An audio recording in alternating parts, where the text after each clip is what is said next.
নমস্কার বন্ধুরা, কৌশিক স্যারের ক্লাসরুমে আপনাদের সবাইকে স্বাগত। আচ্ছা, আমাদের চারপাশে যা কিছু ঘটছে, ধরুন রাস্তায় একটা গাড়ি চলছে, ঘরের সিলিং ফ্যানটা ঘুরছে, হাতের মোবাইলটায় কথা বলছি, কিংবা একটা বিশাল ব্রিজ দাঁড়িয়ে আছে। এই সব কিছুর পেছনে কিন্তু কাজ করছে ইঞ্জিনিয়ারিং। অথচ ইঞ্জিনিয়ারিং শব্দটা শুনলেই আমাদের মাথায় আসে কঠিন কঠিন সব ফর্মুলা, মোটা মোটা বই আর ল্যাবের হিজিবিজি সব যন্ত্রপাতি। আমরা যারা পড়াশোনা করছি তাদের তো পরীক্ষার জন্য এগুলো মুখস্থ করতেই হয়। কিন্তু যারা সাধারণ মানুষ, তাদের মনেও কি প্রশ্ন জাগে না যে এই জিনিসগুলো আসলে কাজ কিভাবে করে?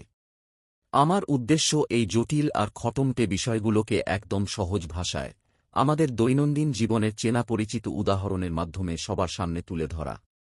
তাই এই ক্লাসরুমটি শুধু কলেজের ছাত্রদের জন্য নয়, এটি এমন প্রত্যেকটি মানুষের জন্য যাদের মনে নতুন কিছু শেখার বা জানার আগ্রহ আছে। এখানে আমরা গল্পে গল্পে জানব বিজ্ঞানের নানা ম্যাজিক এবং ইঞ্জিনিয়ারিংয়ের বিভিন্ন ট্রেডের আসল রহস্য। ইউটিউবের পাশাপাশি আপনারা আমাদের ফেসবুক পেজ এবং ইনস্টাগ্রামেও ফলো করতে পারেন। সেখানেও প্রতিদিনের জীবনে কাজে লাগার মতো ছোট ছোট মজার তথ্য আর ট্রিক্স আমি শেয়ার করব। তাহলে আর দেরি কেন? নতুন কিছু সহজে জানতে আজই চ্যানেলটি সাবস্ক্রাইব করে নিন এবং ফেসবুক ও ইনস্টাগ্রামে ফলো করে আমাদের এই ছোট পরিবারের সদস্য হয়ে যান। চলুন একসঙ্গে সহজভাবে শেখার আনন্দ উপভোগ করি। দেখা হচ্ছে পরের ভিডিওতে। ধন্যবাদ।